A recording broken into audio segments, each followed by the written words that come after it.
Evening, everyone. Good evening. We have a quorum. Hello. And we're gonna have to appoint some alternates because Greg and Vic are not here. Yep. Okay. Tim, I think you were gonna be the acting chair. Is that correct? Yeah, I can do that. Right. Yeah, I was thinking it looks like do we have both Bert and Doris here? Yes, Yes. we do. Okay. We're here. So we can go ahead and appoint them for Greg and Victor. Very good. Okay. All right. Let me So start. let's get the meeting started. Take it away. All right. I'll start with the intro, then I'll turn it back over to you, Tim. Okay. Okay. Welcome everyone to the Town of Waterford Planning and Zoning Commission October 10, 2023 meeting. This is a web-based meeting, so we are operating under the following procedures. This meeting is being audio and video recorded. The video recording will be available within 24 hours and will be posted on the Town of Waterford's Planning Department website. To ensure good sound quality, the default rule for this meeting is that everyone will remain on mute unless they are speaking. If an attendee creates an audio or video disruption, the Zoom moderator may place them on mute or remove them from the meeting if the disruption continues. We will not use the chat feature in this meeting. We appreciate your attendance. Should you have any questions about the process, you may call our staff at 860-444-5813 between the hours of 8 a.m. and 4 p.m. Monday through Friday. And with that, I turn over to the acting chair. Sorry, I was on mute there. Okay, so we'll go ahead and appoint Bert and Doris for Victor and Greg. The first order of business tonight is we have our item number 2, the approval of our August 8th meeting minutes. Has everyone had a chance to look at those? Yes.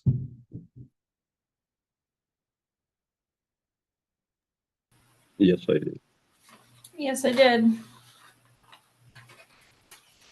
Is there any discussion on that? Okay. Take a motion on that. I'll make a motion to accept the August 8th, 2023 meeting minutes. Okay, so it's moved by Karen. Is there a second for that? I'll second that motion. Nice. This is Bert. Seconded by Bert. So all in favor, say aye. Aye. Aye. Aye. Anyone opposed? Okay, so that is approved. The next item we have, item number 3, is receipt of applications. Do we have any to receive tonight? We have no applications to receive. Okay. So moving right on to item number 4, we have the application review for number PL 23-12, request of Lynn Mulholland, applicant and owner for a coastal site plan review and approval for a new single-family home on property located at 11 Scotch Cap Road.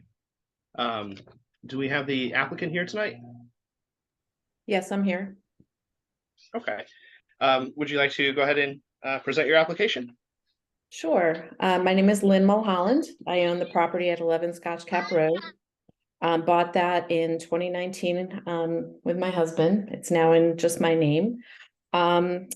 We bought the land intending to build a small house and trying to find something that would fit on the footprint of the land in a small area that's kind of a flat area, and also stay within the zoning rules for the village zoning area that it's in, to keep it within a certain height.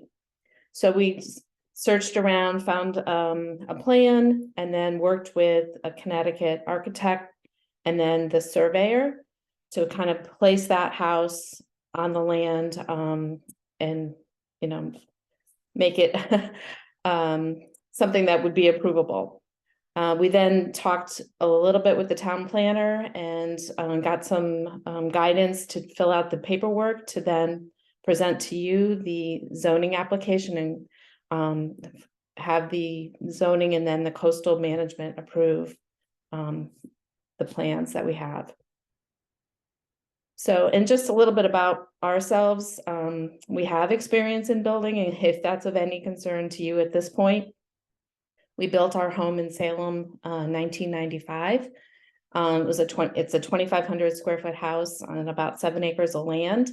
And we had to deal with vernal pools, putting in culverts for the driveway because there was, intermittent water that's there during the spring and that sort of thing. And had to put in a septic and a well, which we wouldn't need to on this, building, but, we have experience in doing all that as well. So we're still in the house, it's still here. And I just wanted to kind of give you a little background about ourselves because we're not, a builder that you're familiar with, so. This is Jim, her husband, and part of the application includes the survey that was prepared by a surveyor in Gales Ferry for us, the land surveyor, and that's been provided and shows all of the contours and the 100-foot for the tidal wetlands and the layout of the house and all of the other aspects of the project. It's public sewer and public water. There's a power line right next to the house, so all of the utility hookups will be quite simple to be done, and we're just looking for to move forward with the process. Here to answer any questions you might have.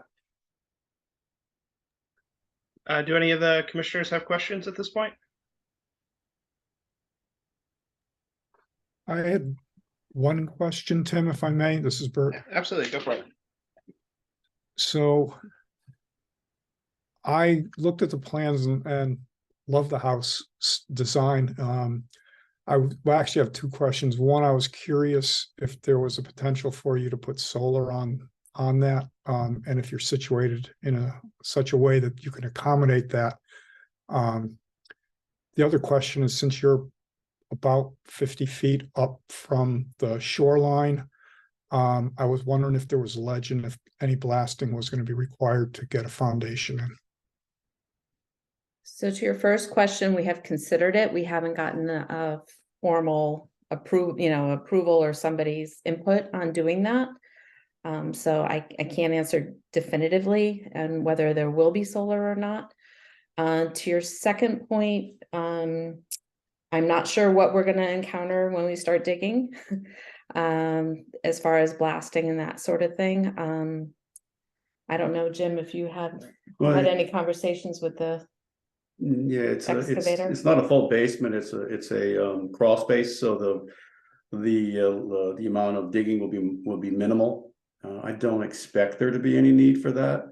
And then the solar question, the roof of the house actually pitches in the wrong direction, so it points to the north. The house is sort of like a north-south orientation, but there's a 12 degree pitch, but that pitch is to the north.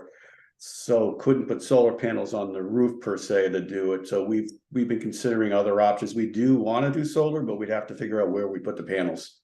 We couldn't put them necessarily on the back of the roof because it would be to the north. But it is something we would like to do, sure. So with regard to the blasting, you didn't have to do any pits. I realize it's mostly done for sewer considerations for septic. But I sold a lot a number of years ago, and it also was on city sewer, but they still dug test pits for drainage and the like. If you had those done, you might know something about the whether there's some ledge there or not. We did not have any pits dug. I don't recall back when we bought it if they had indicated there was any done. Okay. Thank you. Okay, you're welcome. Are there any other questions? Okay, I'll ask one real quick. I see that it looks like there's a set of wood stairs. I think it was at the southeast corner. Are those existing, or are those something you're going to be adding? Those are existing. They're Okay. temporary stairs, yes. And could you This just is a confirm? fairly steep drop. Okay, and the proposed house, it looks to me like that's at like 54 feet above above sea level there. Is that correct? At I the don't top of the foundations, 49 feet above. Okay, Yeah, so you're a pretty good height above the water there. we're way up there. Yeah, it's a bluff. We're on top. It's sort of like a tiered, it's like from the road, it's kind of flat, then it drops down. And if you can see the elevations, then it flattens out again, and that's where the house was gonna go. And then it drops down again, and then it drops again down to the water. So Okay. it's like a step, 3 or 4 I see. steps. And it's in Okay. line with the house, if you're looking toward the road on the left, there's another house there, so, you know, and then on the other side of the, I don't know what you call that, a culvert or ravine, Yeah. there's another house, so that there's several houses in the same kind of area along that road. Okay. Is there anything else from any of the commissioners before I ask Mark to address the staff report? Okay, Mark, do you have anything to add from your report?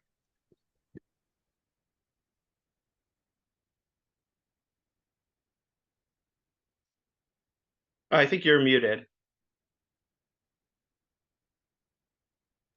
Sorry about that. Okay. There I go. The report is fairly straightforward. I don't have anything to add to it. The reason why they're in front of you for a CAM, coastal area management report, is because the house is within 100 feet of the coastal resource.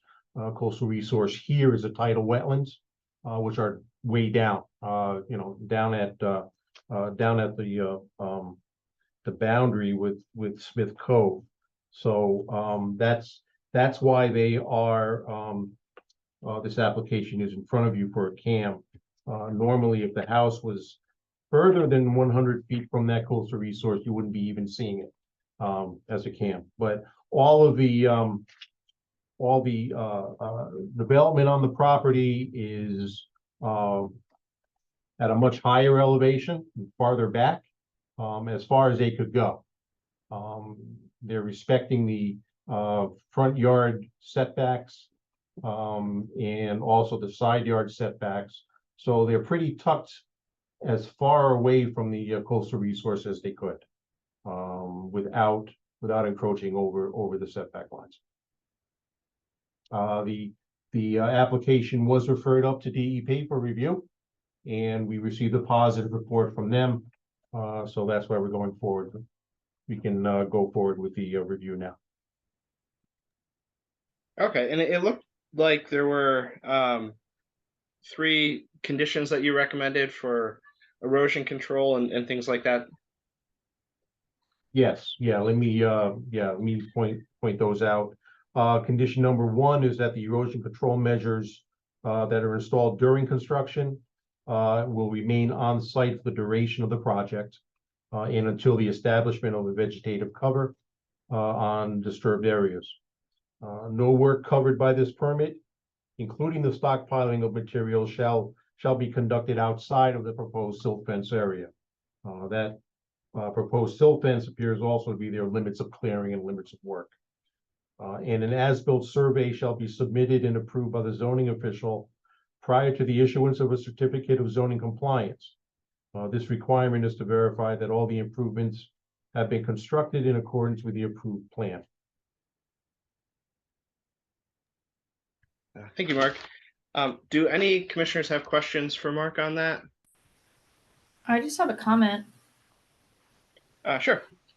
I just wanted to reiterate what Bert said. I think this is a really interesting use of this parcel, and like commend you on finding something that fits that piece of land so well. Thank you.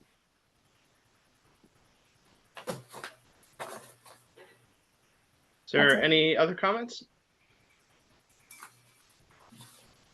Okay, so I guess with that, we can entertain a motion if anyone would like to make one.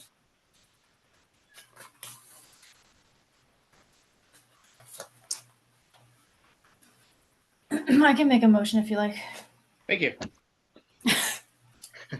Okay, sorry, let me get to the motion here. Didn't have the PL number on it.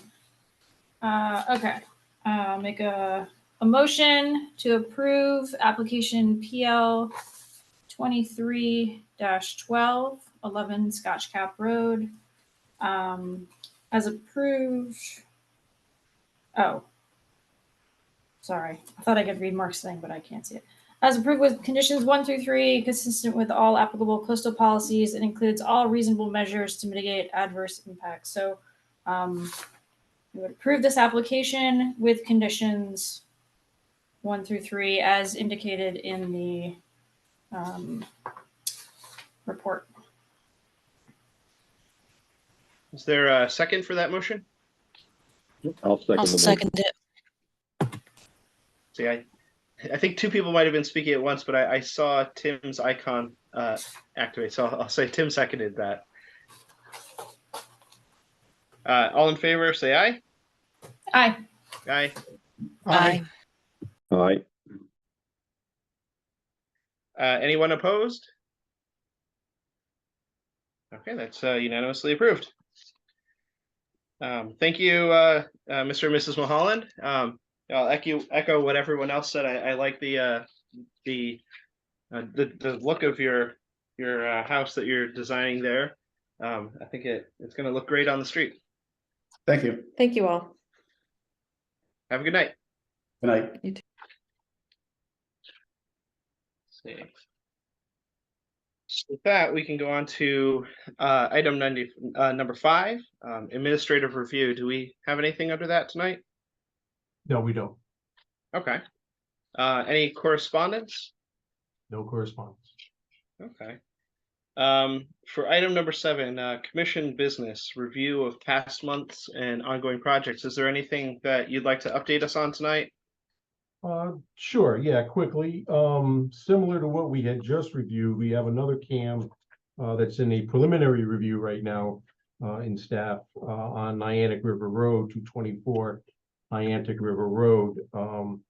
This is going to be they're actually taking the existing house that's there, lifting it, rotating it, dropping it back down on a new foundation, rotating it so that it meets the setbacks.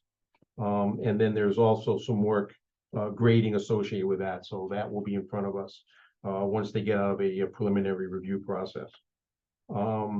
We also have currently under preliminary review, again, I mentioned this a couple meetings ago, 33 Kenyon Road, the Bethel Synagogue that was in New London is relocating into Waterford on 33 Kenyon. They have submitted formally to the Conservation Commission because there are wetlands on the property.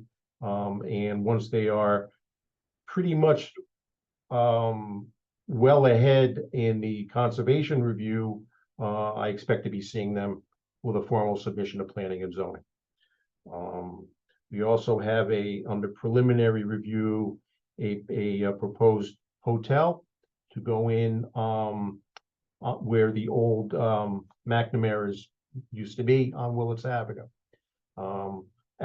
Main access though will be from Boston Post Road, not from Willits Avenue. We purchased additional land, additional parcels that front onto Boston Post Road as well. So that will be the main entrance. But like I said, that's still under preliminary review with us. They have our review comments. We're just waiting for responses to those comments. And that's where we are right now with any active application. I'd like to add some things that are going to be coming up in front of the commission. As you may or may not have seen, the duck pond is under full swing construction.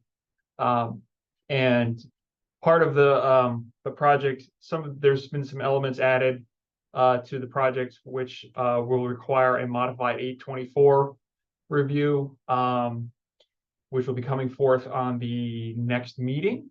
Also, as part of the process for approval for any of the actual construction activities that go on at the Pacific Triangle project, the Planning and Zoning Commission will be reviewing site plans for the elements of some of the construction elements that we're going to be coming up soon. So you will have the commission will have a chance to see each. We'll group as many elements as we can together in a site plan as we can. but sometimes due to timelines of when plans are going to get done, construction plans will get done. We may have to come back a couple times to get site plan approval for different elements of the plan. So those will be coming up at the next meeting. Sounds like we have some interesting things coming out. Yes. I have a Uh, question. Yes. Go ahead. Sorry to interrupt. Are we getting anything on the data center? There has been no formal application submitted. So when that happens is when we will, it'll go through the proper regulatory process. One more thing I want to add is municipal land use commissioner training. I know some of you have it, some of you, I don't know if you have it all here. There are several opportunities in the email that we sent out at CT Clear. I know the lady who's doing it, her name's Renata, she does a great job. You're required to get 4 hours by January, and then after that, you need 4 hours 2 years. every 2 years. No, I think it's every 4 years. Yes. Yes, that's they right. modified their legislation. So I also am looking if there's interest, I'm looking into possibly getting someone to come and present. If there's enough interest, if you don't have your hours and you can't make any of the other things, I'm going to try and if there's any interest in that, please email me and I'll see what I can do to see if there's because the same person who would be you'd be going to see the online versions, she may be able to come and do something for us, but I don't know that. So anyone who has interest, please reach out. I have another question. Just wanted to make sure, are the trainings through Zoom acceptable, or do we have to go in person? No, if they offer it over Zoom, it's acceptable. You just need to make All right. sure you log in the number of hours that's required and that make sure one of them is housing. Okay, gotcha. Or equity or housing. There's a separate requirement. There's 3 hours of regular training and then 1 specific hour. Yeah, it's like a combination of like housing, equity, and Equity, affordable yeah. housing So policy. you need to make sure that and so, if you go on that, click on the link that was in our last email, you'll be able to, I checked today, there's about 3 opportunities coming up. Either in person or over Zoom, so you can check to see what, based on how many hours you need, and what's being offered, you can check to see what they have. That's all covered by the town, obviously. Yes, All costs. So, absolutely, yeah. once once we establish when, what sessions you want to attend, you just let us know. Okay, and then, we'll be able to cover that. Does anyone have any questions about the training? Okay. I guess that leaves us at item number 8, adjournment. Is there a motion to adjourn? Before you go yeah, there, Tim, Sure. I have one other business question. It's been a long time since we've seen any feedback on the POCD updates. Forgot. Sorry about that. Here we go. You ready? We did, and I thank you for bringing that up, Bert. We did, we've been working with a consultant over the summer, regarding with the POCD, getting draft chapters, some of the stuff you've seen. We felt that there was more work that needed to be done behind the scenes with the drafting of the chapters before we felt it was ready to be brought forward for comment as a draft to the Planning and Zoning Commission. So we've been working hard with the commission, with our consultant team, to make sure that the quality is up to snuff for a plan of conservation development document that, the town can guide us in the next 10 years. So we are working diligently. We're meeting with our consultant we meet bi-weekly now with them. So we set a time frame for adoption. That we're thinking the springtime is when we're going to be ready to have it ready for to be adopted. So you'll be seeing as the winter comes, you'll be starting to see draft chapters for you, and actually not just chapters, but a whole document for you guys to review and go through. And then we're gonna And then we'll send it through the regulatory process, and hopefully get everything moving by mid-spring. Yeah. That's great to hear. Just as a follow-up to that, we received a number of draft chapters and one set of them got reviewed as part of a commission meeting. Mhm. And I still have probably, I don't know, 4 or 5 chapters that I have made notes on. Is it safe to say that that's all outdated and I should just pitch it and wait for the next go round? If you have comments, please feel free to give it to us, Bring and them we'll bring them, we'll give them to our consultant, you know, that's what. So, yeah, if Okay. you've got chapters, give them all in. Yeah, I mean, it's got to be 2 or 3 months since that second set came out, so I'm just guessing you might be long past what I had, but okay, No. I'll drop them off. Please do, please do. That's fine. All right, thank you. You're welcome. Is there anything else? Any other questions anyone wants to ask? Okay, so we can take a motion to adjourn. I'll make that motion. This is Bert. Okay, is there a second? I'll second it. Second. Okay, there's a second. All in favor? Aye. Aye. Aye. And no Good one's job, opposed. Tim. Thanks. Got little kids running around here. There you go. Hopefully, It happens. hopefully you guys couldn't hear curious background. I've been trying to stay on mute as much as possible. Awesome. Have a All good right. night. Have a good night. Thank you, everyone. All right, everyone.